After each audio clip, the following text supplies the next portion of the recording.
Hi, welcome everyone to the OpenCL Programming Webinar Series. My name is Joachim DeGuara, and today I'll be presenting about real-world OpenCL applications. Specifically, I'm going to be presenting about a multi-stream video processing application that I've been working on lately. So let's jump right in.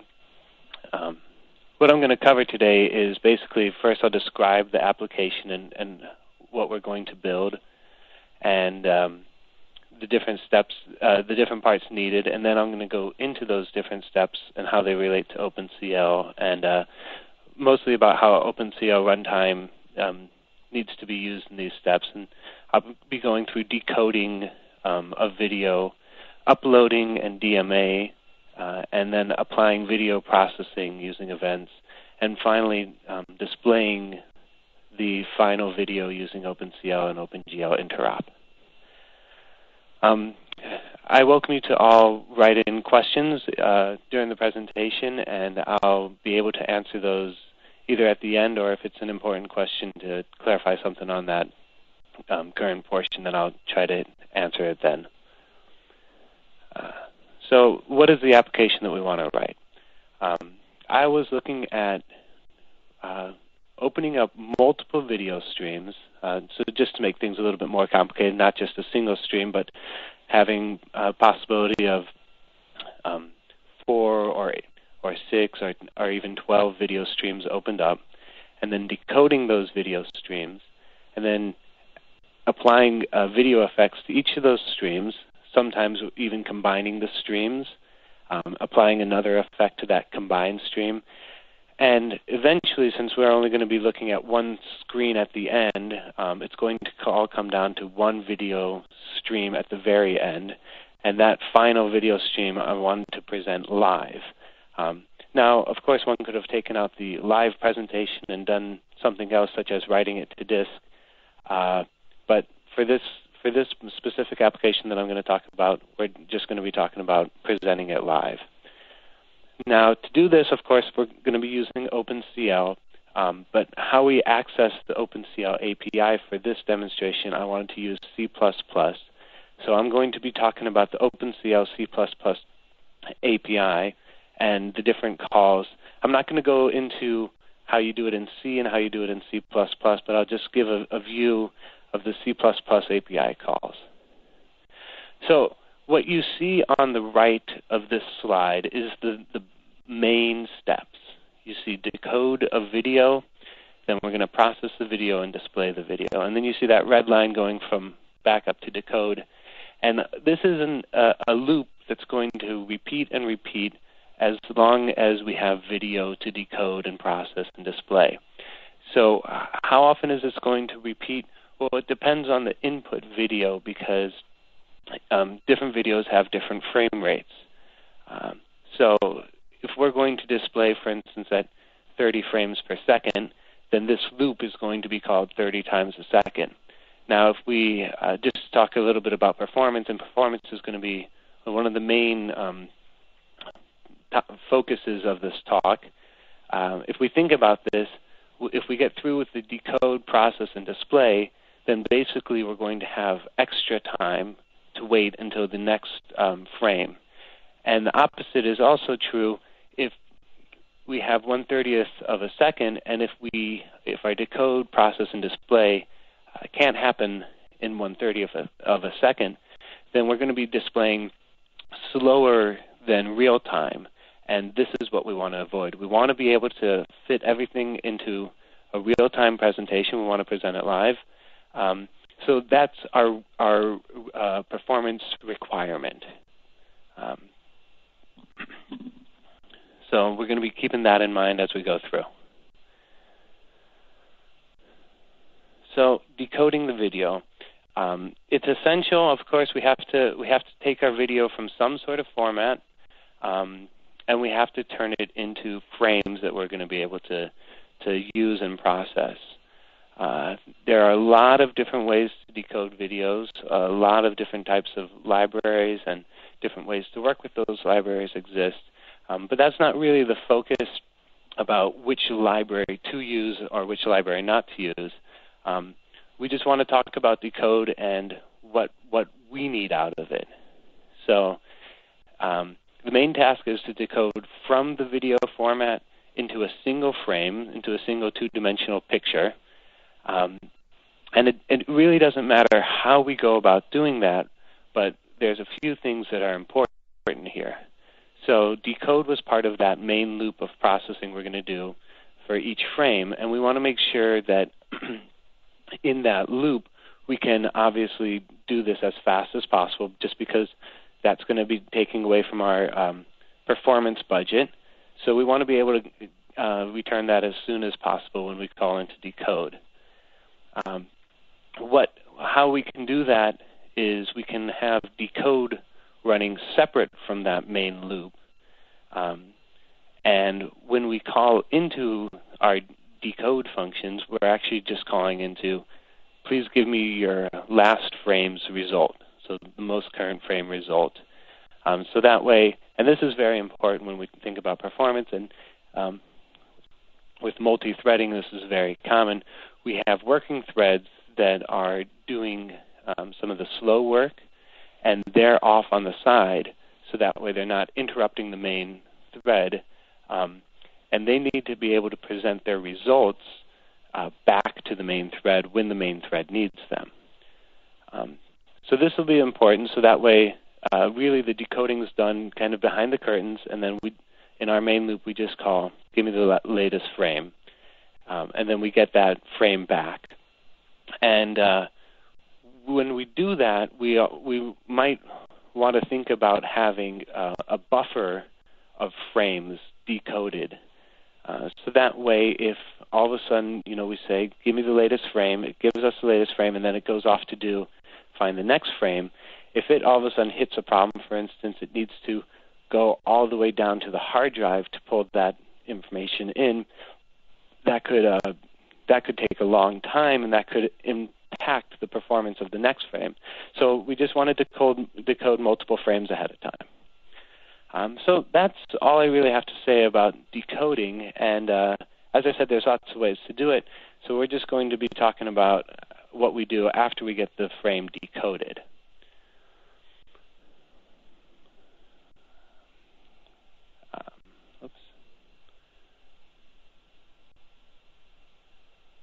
Hold on one second while the slides refresh.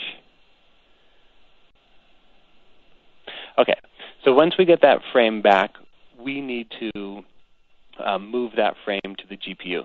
Now, of course, we don't need to. For instance, you could think about having this application run solely on the CPU.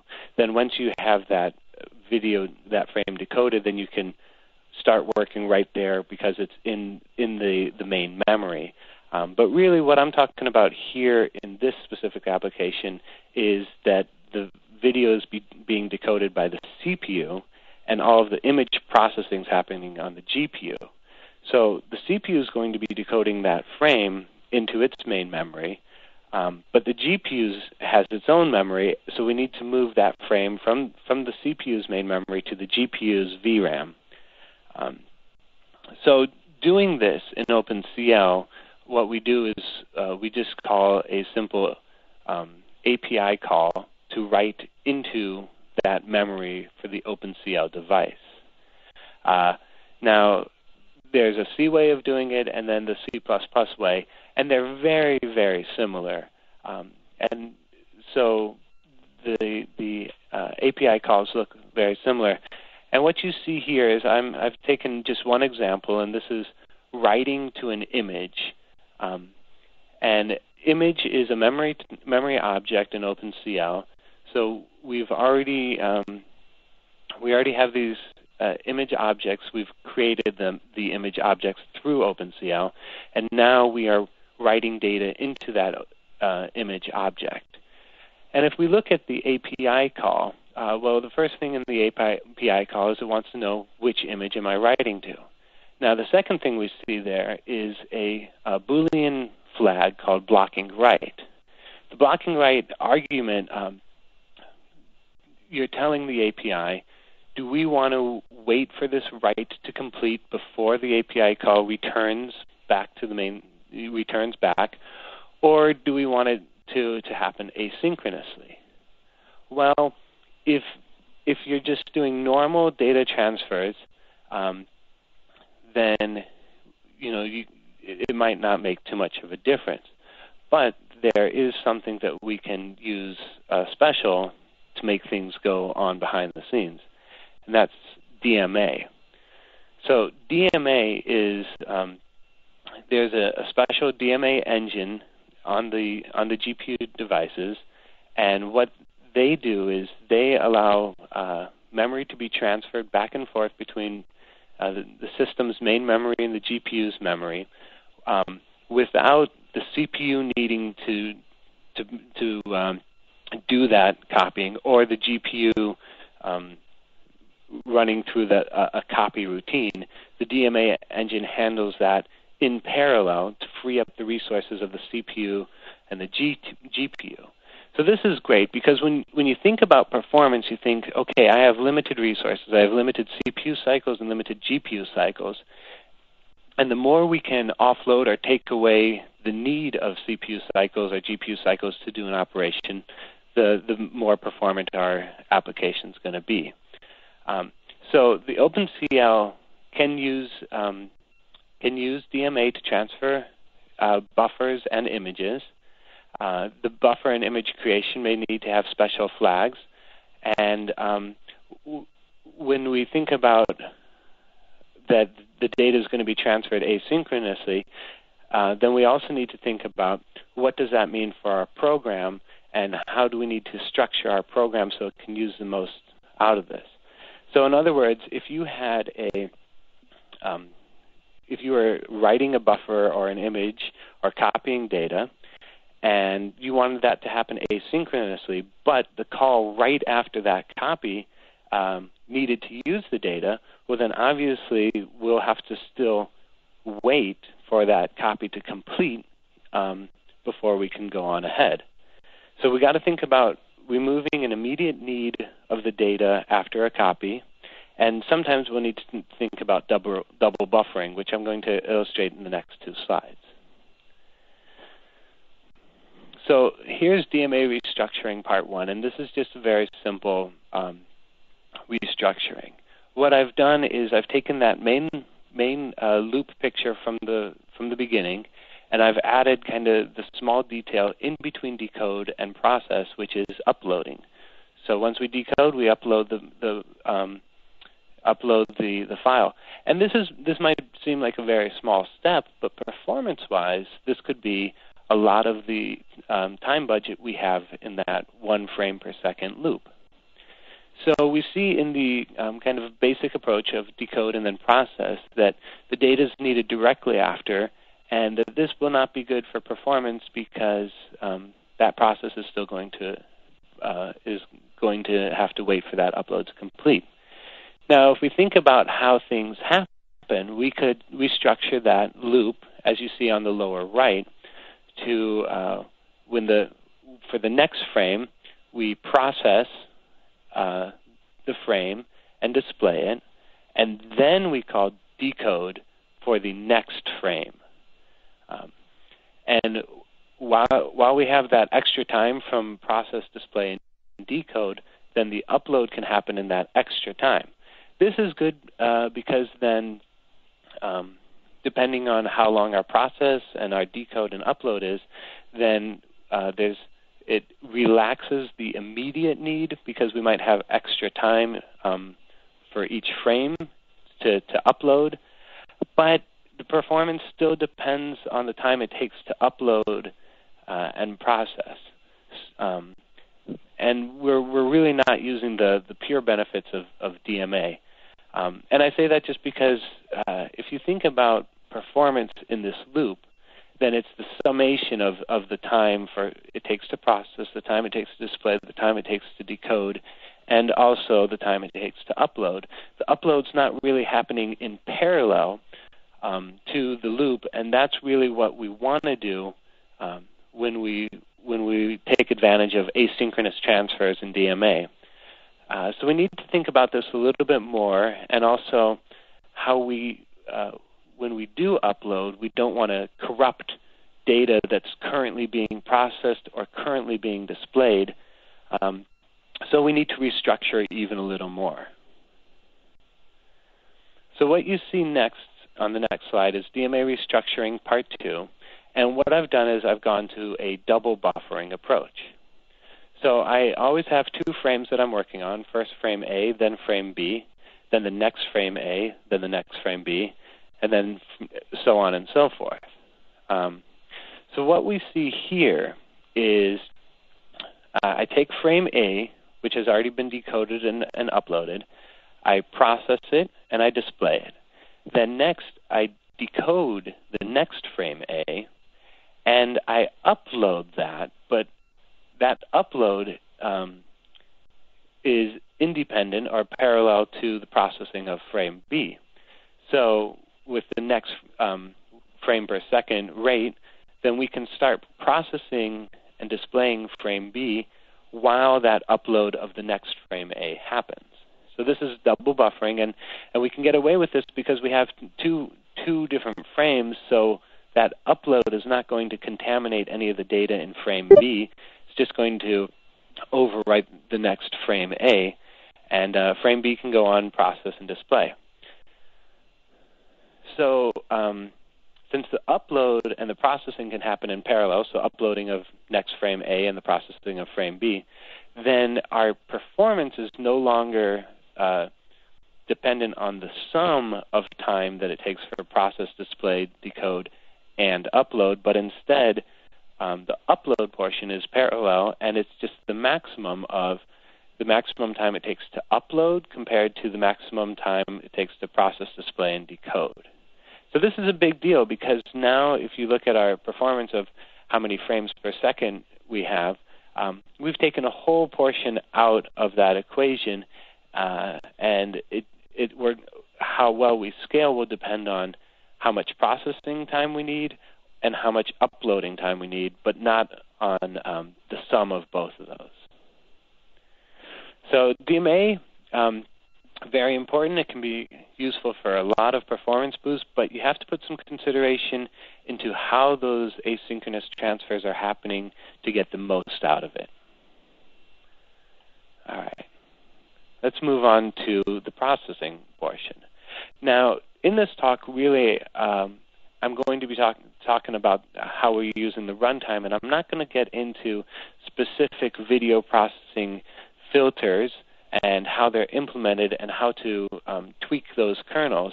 Instead, I'm just going to be talking about the runtime, and we're going to talk about that processing in a general sense.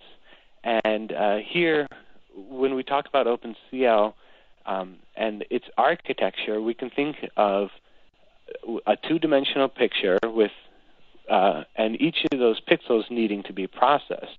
And then we can write a kernel that just processes one pixel, and then we tell with that kernel and our picture that needs to process, we can tell OpenCL to go and run that kernel on each of those pixels.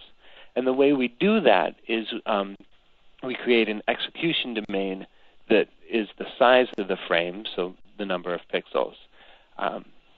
Once we have our kernel, and maybe we'll load it from a file and compile it and build it and link it, then we're going to, once we have that finished kernel that's ready to execute, we need to set the arguments of this. And I bring up processing here just because with a lot of the filters that one might use on a video, the parameters to that filter may need to be adjusted very rarely. For instance, if you think about color correction, we have an input video, and we want to give it a special look to it by changing the colors around. Well, then we might set up those parameters just once and then never change them again. The way that OpenCL works is really that kernel is an object, and the arguments or parameters to that kernel are part of that state. So this means that we can set the arguments of the kernel once, and if we don't need to change them, we can leave that alone, and each time we need to process, then we're just going to say, okay, execute that kernel. And that And that's good because then we don't always have to be setting up arguments each time we execute. So what you see here is how we're going to call to do the execution of that kernel. And I wanted to draw this out and show the full API because we're going to get into later, specifically the latter two arguments, which is events and event. So we are processing now our kernel, and we need to think about how do we call all of these processing. Now, we could do the same to uploading data and how it had a blocking ability, in that we could process frame A with the first step of processing, perhaps our color correction, and then we could wait for that to complete, and then we could move on to the next step of our processing, which could be, say, a blur filter, and then we could wait for that to happen, and then we could go over to our second stream of video and perhaps do the same two steps, and then after those are all complete, maybe we're going to be combining video A and video B, kind of a split screen, and we could call that filter. Now, we could wait for each of those processing steps to complete before we go on to the next, and this may be very good for debugging, but this is very bad for performance. So first, how can we actually do this process and stop? If we look back on slide 9, we see the API does not have a flag called blocking wait like the transfer API calls do. Instead, and let's just go back to slide 9, what we see is we are enqueuing the kernel from an OpenCL command queue. So what we can do is we can talk to that command queue object, and after we have enqueued that kernel, we can say, all right, I know I just gave the command queue work. I'm going to call this command queue's method finish, and it's going to block until all of the pieces of work in that command queue are completed. So this will wait until that whole command queue is finished, and that means also our kernel is completed. Another way we can do this is if we look back again at slide 9 at the API call, we see the very last argument, we are passing in a pointer to an event. Now, what's going to happen is we will get back an event that is created from this enqueue operation, and we can then wait. We can call the wait method from that event object, and we will block on that call until that event is completed. And these are two ways we can do that, but we can also work a lot smarter. So on to slide 11, we see processing in the right order, that when we do this in queue, the second to last argument's a vector of events. And what that vector of events is actually all of the events that we want to happen before this specific operation that we've enqueued executes. So if you will, these are what events are this operation dependent on, and the runtime will actually be doing something similar to event wait, and it'll be waiting for all of those precondition or dependency events to complete before our operation starts. Now, when the very last argument, if you will, is kind of like the out event, that's going to signal where this operation is, and there's a few different steps in that, and we'll talk about that in a few slides, but that is going to be the output from this, and we can use that object to feed into other enqueues. so that way we can set up a dependency graph. So this is great in that we can set up this dependency graph and work through what filters need to happen in which order, set up the graph in that way, and then we can enqueue the operations and let the runtime synchronize when those operations work. Now, when I was creating this application, there was one gotcha that I ran into, one kind of surprise, and that is we're passing in a pointer to an event that we as the last argument for this enqueue operation, but that actual event object is created inside of the enqueue. So this might be a little. It was a little confusing for me because I would create an event object, pass in the reference to it, and what I would get back was a different object. And this is important because when we're creating that dependency graph, well, we need to have the next operation dependent on the event that has been created from this enqueue. So one just needs to work through that. And if you look back to how we were uploading data, they were also actually enqueue operations. And those operations also have the same two last arguments, a dependency events vector, and also an output event reference. So we can not only use this to set up the dependencies of how the filters are processed on the frame, but we can also use this to set up that the filter is dependent on an upload happening first, and so on.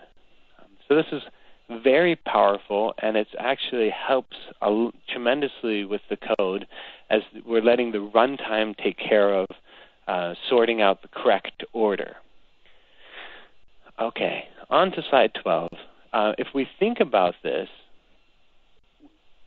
we're having the upload operations happen in parallel, and the filtering operations are also happening asynchronously.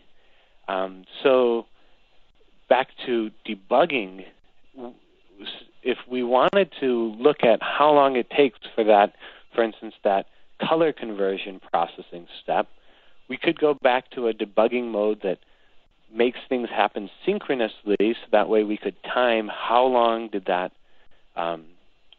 color conversion kernel take to process. And we could set a timer before we enqueue it, then we could enqueue it, wait for that operation to finish, and then stop a timer. But as I said, we don't want to do this for performance, and it doesn't make sense to measure in one mode and actually run or release in a different mode.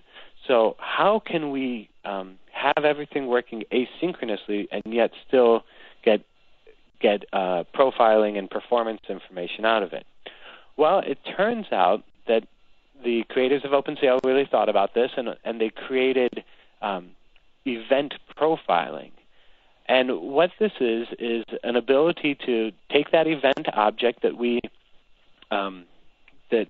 get back from those enqueue operations, and we need to turn on the event profiling. We need to turn it on. And this is all written out in the OpenCL spec, referenced here, paragraph 512. And what we can then do is we can get timestamps back from the event as to when certain events, as to when certain points in that event's life cycle happened. So we see here four milestones, I guess you could call them, of the event. And that's when that event was, when the operation of the event references was queued, when it was submitted from the host to the target device to run, and then when it started running, and finally end where it completed the run. So I drew a picture on slide 13 just to make this a little bit clear. And up top what I have here are the gray boxes are actually the status of that event. So the event's going to go through different states, if you will. And those states are queued. So when we first call into an enqueue operation, then the event that is created is first in the queued state. Once all of, for instance, the dependencies that it relies on have been fulfilled, then we can start going ahead to complete it. Now, the first step to completing, the first step to executing that operation is we need to tell the device what it needs to do. And that is the submitted status of an event. So now we've told the device what operation we want to do. And once it starts doing that operation, then the event status turns from submitted to running. So it's going to run until the operation completes, and finally it'll be at the completed status. So up in the gray, we see those event statuses, and we're able to poll the event status while during the lifetime of an event. But even more useful than polling what is the current status is looking at the event profile data. So what happens there, the event profile data, in the green boxes are the four event profile points that I just described on the slide earlier. And what these are timestamps. So the first one, the queued timestamp, is specifically at the beginning of when that event got queued. It's that timestamp. And then again, once all of the preconditions for that operation are completed, then we get a submitted timestamp. So in other words, you could look at the difference between queued and submit as how long did it take for the OpenCL runtime to ensure that the preconditions were fulfilled before the operation could be submitted to the GPU. And then, very important is, for performance, is looking at how long did it take that operation to run on the GPU. So the start timestamp and the end timestamp are going to be critical for that. So this is going to be really our way, specifically looking at start to end, of knowing how long that operation took. And that operation could, again, be our uploading of data or our processing of a kernel. And then we could find out, oh, wow, this blurring filter is taking way too much time. I need to either go in and fix how I've written that kernel or change something in the algorithm. Or we could also see, oh, wow, we're taking a long time to upload data. Perhaps there I have some larger problem. So this is how we're going to be able to look back on performance and figure out where we need to improve things. Okay, so going on to display, we've seen now how we take a decoded frame and upload it and process it and look at that's working correctly. Now what we want to do in this specific application is watch that live video which is getting processed.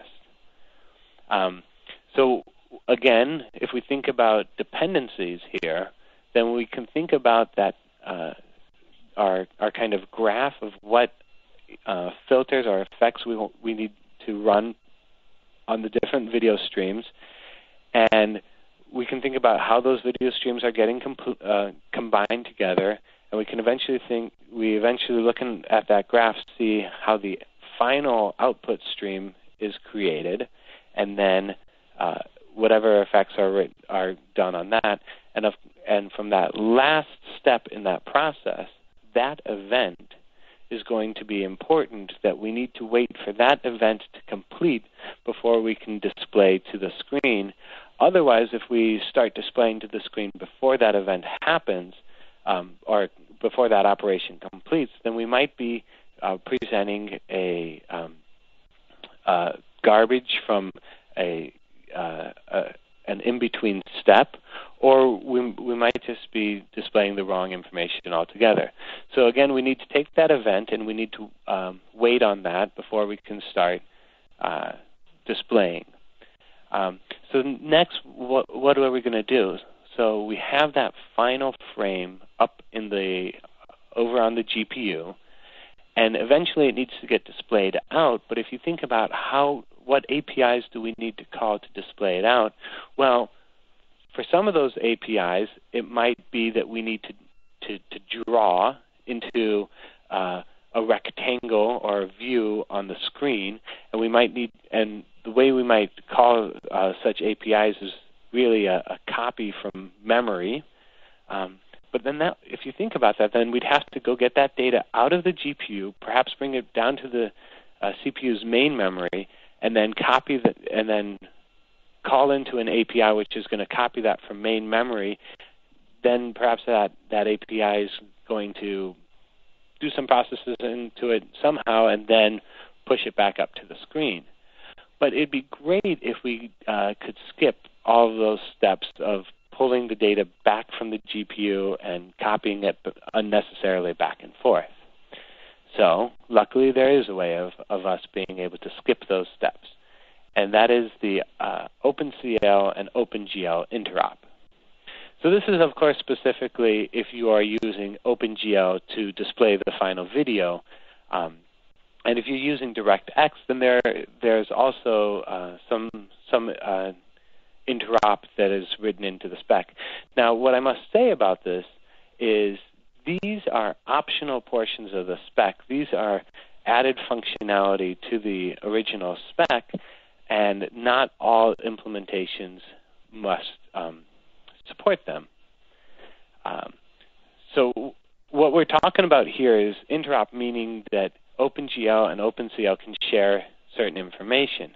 And the specification describes this in section 9.7 and 9.8. And if you look at the OpenCL specification, then you see actually the entire section 9 of that specification is talking about optional extensions. Since they are optional, we need to, of course, ensure that they exist on the OpenCL platform that we're running. So we do that actually by querying the information of the OpenCL device to get the device extensions, and then we need to just look through there to make sure that the extension that we want to use is supported. Once we've checked that, then specifically for OpenCL and OpenGL interrop, we need to actually create the context in OpenCL with certain flags to turn on that OpenCL, OpenGL interrop. And that's all described really in section 9.7, and one can go into the details there. But I just wanted to give an overview here about what one needs to do. So checking that the extension is there, and then that one has to create the context accordingly.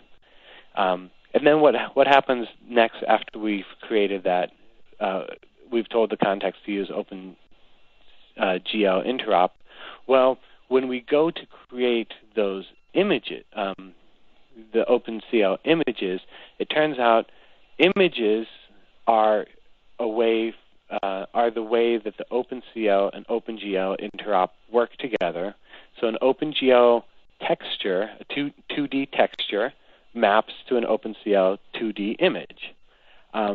So what happens here is when we go to create that image, we need to tell the runtime to create that image from an OpenGL texture that we've already created. So that way, the texture is not actually the image isn't created in that a new image is allocated, but instead it knows to use the same data for that OpenGL texture and this OpenCL image.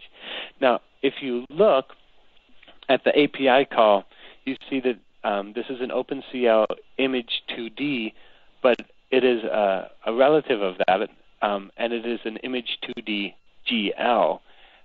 So this is a little bit different image 2D creation call, but actually it's very similar. However, as you see, I've bolded. It's going to need to know the target, the MIP level, and the texture object from OpenGL that we are referencing. Target in this case is going to be, we're going to be telling it that it's a 2D OpenGL texture. The MIP level, we could then say, do we want the full resolution or half the resolution, quarter of the resolution, and so on. And then the texture object is actually the reference to which texture are we going to want to share. So once we've created our OpenCL image using this interrop, we can then use it pretty much as if it was a normal OpenCL image.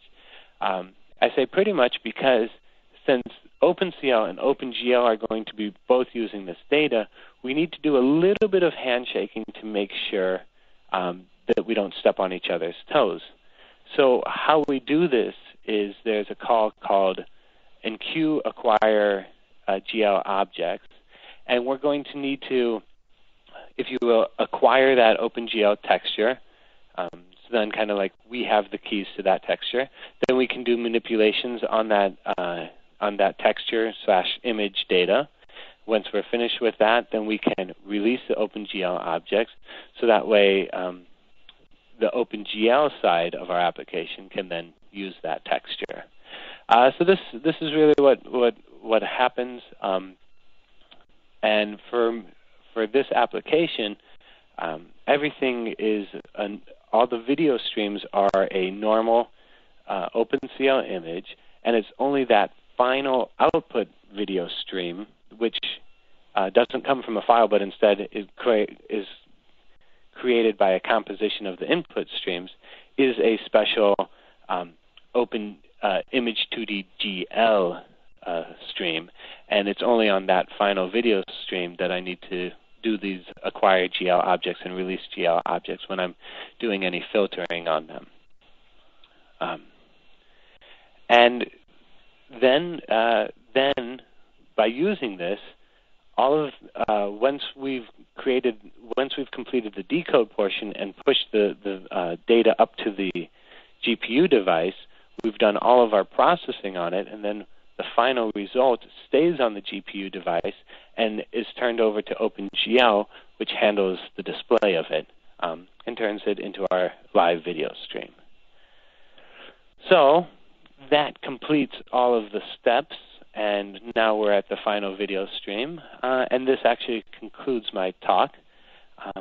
So if you have questions, please write them in, and you can learn more at developer.amd.com in our OpenCL zone.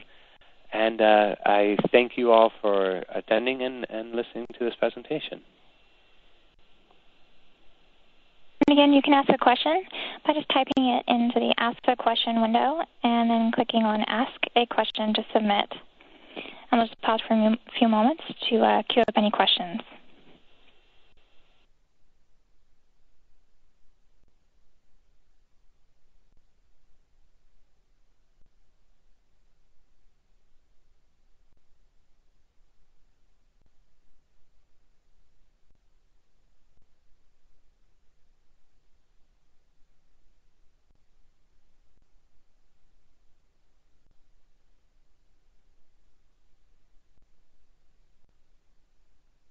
Well, it does not look like we have any questions today.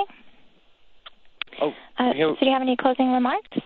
Well, and here's one question that we real quick. Somebody asked, well, what about for video? One often sees, for instance, transitions from one input stream to the next. How could one do that in this application? Well, if you think about that, the filter that's going to be creating a transition from, say, stream number 1 to stream number 2, it might be just doing a swipe from left to the right. And if you think about the position of that swipe, that could be an input into the filter. And we could just say, where does that swipe need to be at a certain time? So when one changes that kind of to decide when the swipe happens and also how quickly the swipe happens, then what we're doing is when we're processing that, when we're going through each frame, then we look at the time marker of that frame and say, we look at the setting of that swipe, and there might be a keyframe to designate when it's going to start and when it's going to end. And one could then, from that keyframe, interpolate where the position of that swipe needs to be. And then in the processing main loop, one would just set that specific parameter for that swipe kernel, and it would go on.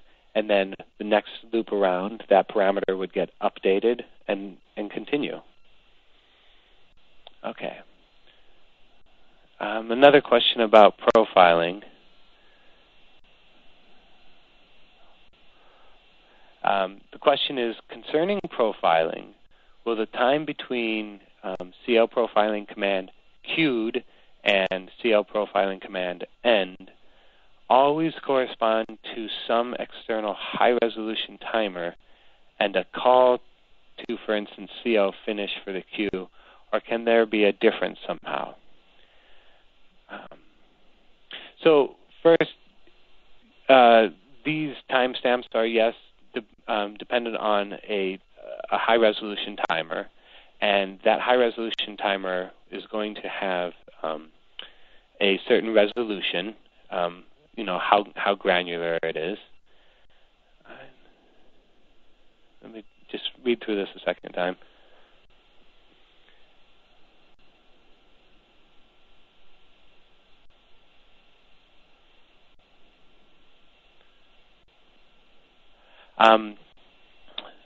But those timestamps are going to be saying is, from the main loop, when did we enqueue this operation? And that's going to be the command queued timestamp. And then when our OpenCL device finished executing that, and that's going to be the command end. Now, if you think about this, will they always correspond to some external high-resolution timer before and after the enqueue and a call to, for instance, CL finish? They're going to be dependent on that high-resolution timer, but it's not going to be dependent on a call to CL finish, because it's really going to be when that specific kernel, how long it took to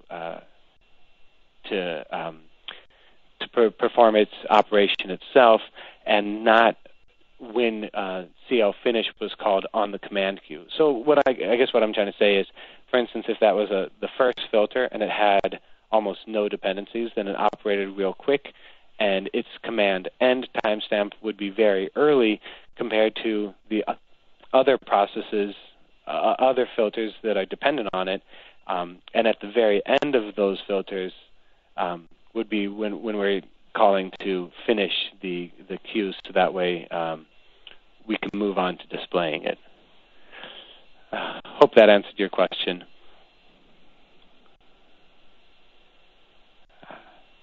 So another question is, I thought that for in-order execution queues, you do not need to wait for events. Is it not true? So because this is true. So what this is talking about is we are enqueuing different filters to happen, and one of the get info parameters that tells us about the OpenCL device and the runtime that we are working on will actually say how are the enqueued operations handled? Are they handled in order or out of order? So most of the OpenCL runtimes and devices are currently in order, and that would mean that if we enqueue operation A, then B, then C, that we're very much guaranteed that operation A happens first, then B, and then C. But if you think about it, when we move to perhaps using multiple GPUs, or if we move to a runtime that's not going to be using in-order execution, then that's really where we need to look at when the events, how the event dependencies are related, and how we need to link them up. So it's true that currently on some of the devices we won't have to look so much about the interdependencies of the middle steps, and we would just need to look at the last step and make sure that that happens before we can go on. But it's just a good practice to look at the steps in between to make sure everything happens correctly. Specifically, again, if you're using a multi-GPU, multi-OpenCL device approach. Let's see.